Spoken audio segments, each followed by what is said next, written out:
오늘 우리에게 주신 하나님의 말씀은 고린도 후서 7장 5절부터 16절까지입니다. 교독하겠습니다. 우리가 마게도니아에 이르렀을 때에도 우리 육체가 편하지 못하였고 사방으로 환난을 당하여 밖으로는 다툼이요 안으로는 두려움이었노라. 그러나 낙심한 자들을 위로하시는 하나님이 디도가 옴으로 우리를 위로하셨으니 그가 온 것뿐 아니요 오직 그가 너희에게서 받은 그 위로로 위로하고 너희의 사모함과 애통함과 나를 위하여 열심 있는 것을 우리에게 보고함으로 나를 더욱 기쁘게 하였느니라. 그러므로 내가 편지로 너희를 근심하게 한 것을 후회하였으나 지금은 후회하지 아니함은 그 편지가 너희로 잠시만 근심하게 한 줄을 알미라. 내가 지금 기뻐함은 너희로 근심하게 한 까닭이 아니요 도리어 너희가 근심함으로 회개함에 이른 까닭이라. 너희가 하나님의 뜻대로 근심하게 된 것은 우리에게서 아무 해도 받지 않게 하려 함이라. 하나님의 뜻대로 하는 근심은 후회할 것이 없는 구원에 이르게 하는 회개를 이루는 것이요 세상 근심은 사망을 이루는 것이니라. 보라, 하나님의 뜻대로 하게 된 이 근심이 너희로 얼마나 간절하게 하며 얼마나 변증하게 하며 얼마나 분하게 하며 얼마나 두렵게 하며 얼마나 사모하게 하며 얼마나 열심 있게 하며 얼마나 벌하게 하였는가. 너희가 그 일에 대하여 일체 너희 자신의 깨끗함을 나타내었느니라. 그런즉 내가 너희에게 쓴 것은 그 불의를 행한 자를 위한 것도 아니요 그 불의를 당한 자를 위한 것도 아니요 오직 우리를 위한 너희의 간절함이 하나님 앞에서 너희에게 나타내게 하려 함이로라. 이로 말미암아 우리가 위로를 받았고 우리가 받은 위로 위에 디도의 기쁨으로 우리가 더욱 많이 기뻐함은 그의 마음이 너희 무리로 말미암아 안심함을 얻었음이라.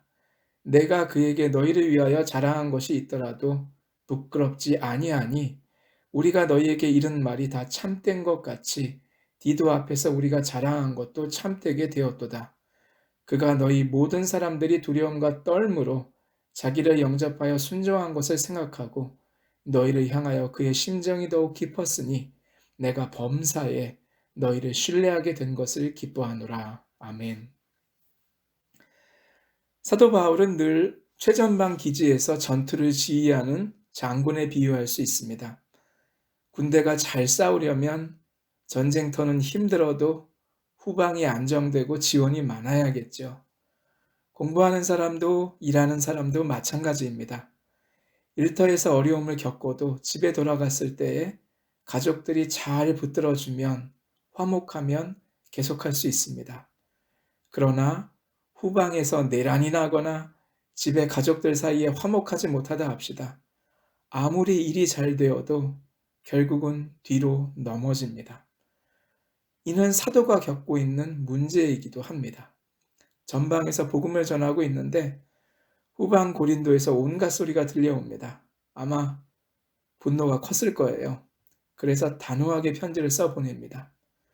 이 최전방 군인은 절대로 애매모호한 답을 하지 않습니다. 만일 그렇게 하면 군인들은 서로 믿으면서 싸움을 할 수가 없기 때문입니다. 그러나 이 편지 때문에 고린도 교회에서는 오히려 큰 문제가 벌어졌습니다. 아마도 너무 직설적이었던 게지요. 그래서 사도 바울은 이를 알고 근심 중에 빠졌습니다. 이제 전방도 후방도 모두 카오스입니다.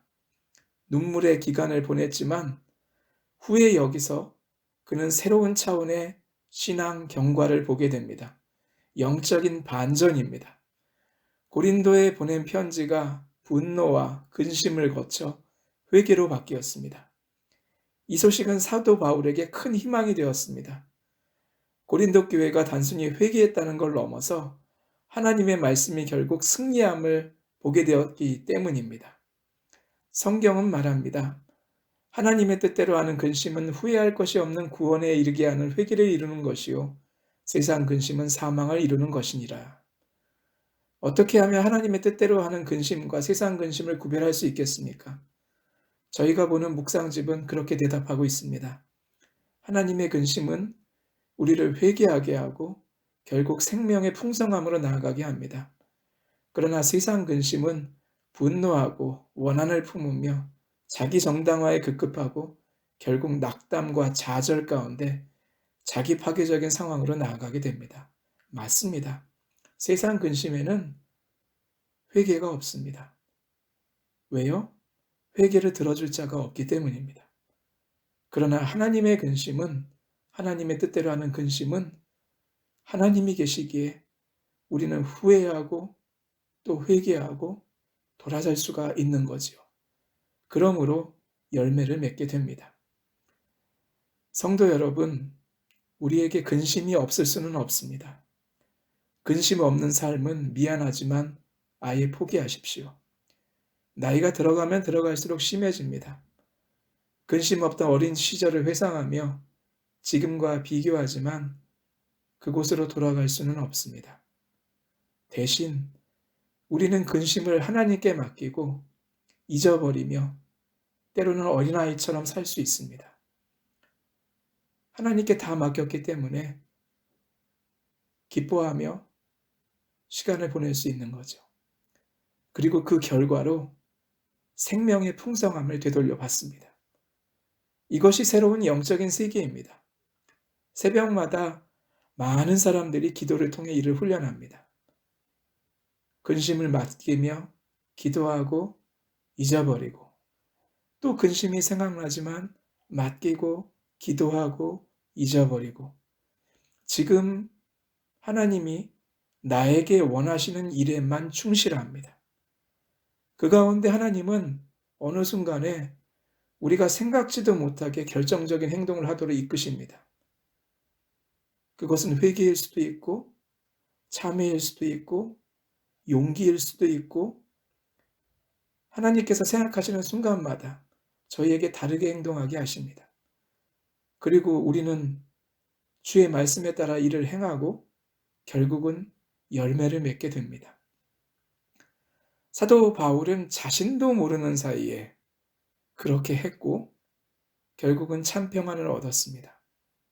저와 여러분에게도 이 어려운 때에 그 훈련이 이루어지기를 바랍니다. 이 훈련을 거절하지 맙시다. 어차피 해야 할 일입니다. 뒤로 물러서지만 않으면 그리고 주님께만 맡기면 저희도 사도 바울처럼 열매 맺을 줄을 믿습니다. 이를 함께 이루어가는 여러분과 제가 되기를 주의 이름으로 축원합니다. 기도하겠습니다.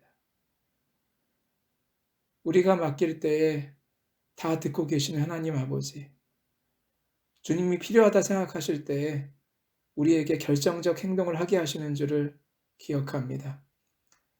오늘도 많은 근심들이 있을 수 있으나 하나님께 맡기고 또 잊어버리고 오직 지금 주님이 충실히 하기 원하는 그 일에 집중하겠습니다.